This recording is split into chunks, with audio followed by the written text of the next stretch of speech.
Good morning. It's Don Johnson again. It's 7 o'clock. Let's get our day started. We are we have today and tomorrow to mark the first half of the month. It's easy to see where you're pacing for when you take the first half of the month, and obviously just double it and see where your month's going to end up. So it's time to get motivated, get serious, get pushing, get ready to go. These 2 days to Thursday, Friday are very meaningful. They're not just the end of the week, they're not just the middle of the month. They are the first half of your month. So let's be really, really mindful and very proactive of what we're doing. So we've talked a good bit in this last 2 weeks. We've got our greeting, we've gone through getting our time commitment. We've now, again, for all the HVAC examples, but electricians and plumbers, this is kind of the mindset that I want you all to know that I trained with my company for years. So we've now done our greeting, got our time commitment, and we have gone through the inspection. And we've talked about while we're doing the inspection, take a note of the model and serial number of the HVAC equipment. Even if you're in other trades, take a look at those items because they are going to be important conversation pieces for electricians. Um, Age of the water heater will be a very important conversation for plumbers. So the more thorough you are, the more ammunition, the more things that might come up in the conversation and you're prepared for. So as we get that model and serial number, we look the age up. Remember yesterday we talked about buildingcenter.org, www.buildingcenter.org.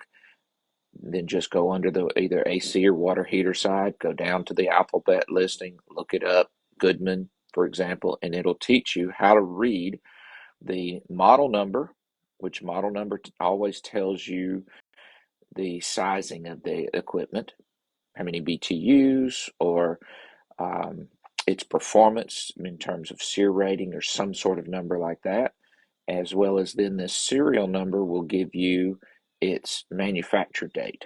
Most every manufacturer will hide in their serial numbers when it was manufactured. Typically, the first few digits in a Goodman, the first two are the year and the second two are the month. Even Trane does that a little bit.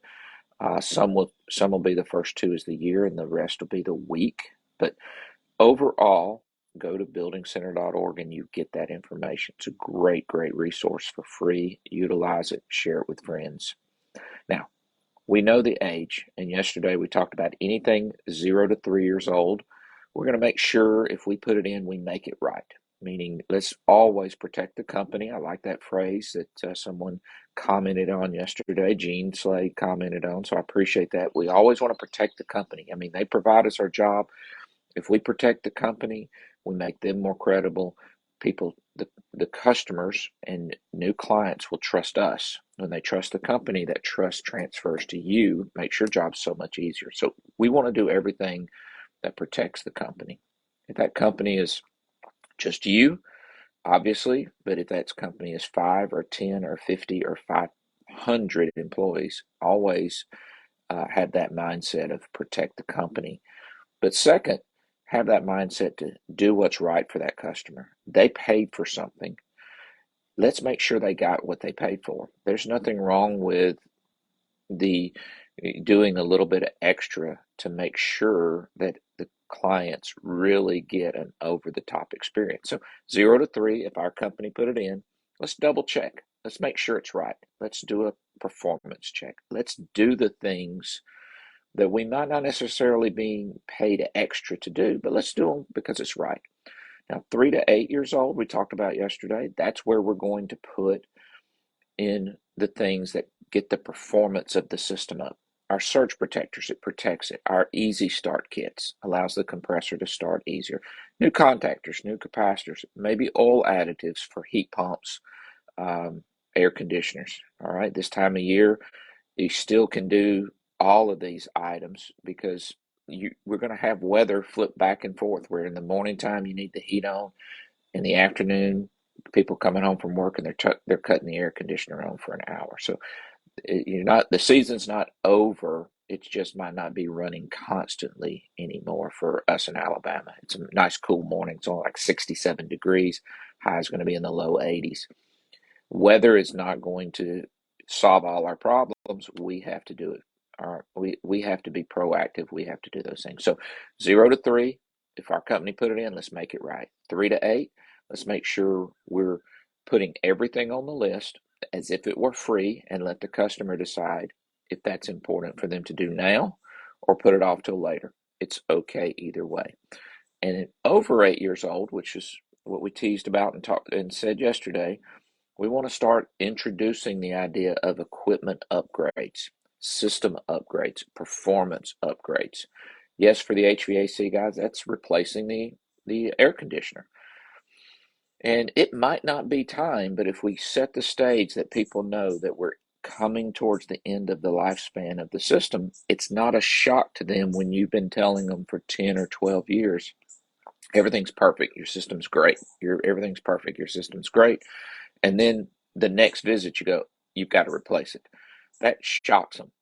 If we introduce the idea that normal lifespan of the system in this area is 10 years and it's 8, not saying you have to replace it today, just saying that now's the time to start thinking ahead. And if it were to cost you more to wait, would you would you want to pay more just to wait? Well, that whole conversation can start if you need to. It's the repair today, it's repair versus replace. It's the inflation that's hit us so hard in everything in the last few years. It's in every industry. It's certainly in the air conditioning industry. It's certainly in the plumbing, electrical. All of our costs have gone up. Labor cost, material cost, gas cost, everything has gone up. Again, thanks. I see some people that are watching the video. Appreciate it this morning. It's just a quick 10 minutes every day, just talking about setting the mindset to go out and have a successful day for the HVAC, plumbing, and electricians. So, like and follow and share this if you find good value in it.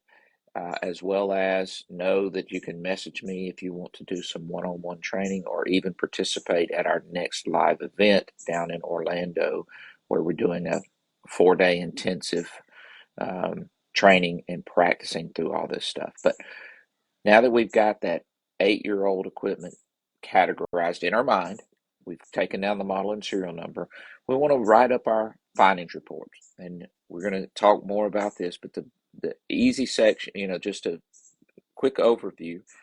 The first section is all the mandatory stuff, the stuff that we really have to do. When a capacitor checks out and it's bad, it's got to be replaced. When we look at certain other items and the blower wheel is clean, just nasty, we got to clean it. We can't just leave that alone. So those become mandatory. Your discretion of what your inspection and your decision of what's mandatory. The next is really everything that would need to be done on the system in the next 5 years. So you can almost say that if you aren't putting blower wheel cleaning in the mandatory today, it should go in the near future, because every blower wheel is going to need to be cleaned in the next 3 to 5 years. Even if it's perfectly clean today, it will get dirty over the next 3 to 5 years. So it's easy to show what's in the near future, right?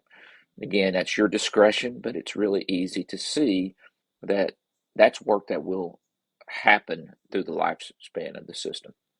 Now, in the third category is what we just put down as say is nice to have. It's the upgrades. And if you are a technician that can sell equipment, because a lot of times we turn over to comfort advisors, let's first handle if you're the selling technician. If you are the selling technician, as they call it in our industry, and you can quote equipment, just write in that nice to have category on everything 8 years old. Add to upgrade equipment. Add to upgrade air conditioner, add to upgrade furnace, add to upgrade system. Whatever phrase works, because you may only be talking about the furnace in the winter, you may only be talking about the air conditioner in the summer, you may be talking about the whole system every time. Your list and your company kind of helps figure that out. But add to upgrade. Now, if your air conditioner was $10,000, you don't have to put $10,000 there, because Look at all the things that are above the mandatory today, the near future. If they were to upgrade to new higher performance equipment, they wouldn't have to do all those items. So if your mandatory was 1,000 and your near future was 3,000, 1 plus 3 is 4. And never let these numbers be round numbers like this anyway. You want to put exact numbers on the piece of paper. But for our easy math here in this example, our add to upgrade would be 6,000. The 10,000 it would take to replace the equipment, but then you would subtract all this other work. The $1,000 mandatory right now, the $2,000, the $3,000 of near future, all of that would you just add to upgrade. It gives the customer the perspective that it's just a small amount more to end up with new equipment. If they are jumping from just 1,000 to 10,000, that that's a big jump. But if they're going from 4,000 to and then add six more to 10, they're like, man, I'm almost putting in half of my equipment, half of what it would take just to keep this old equipment going.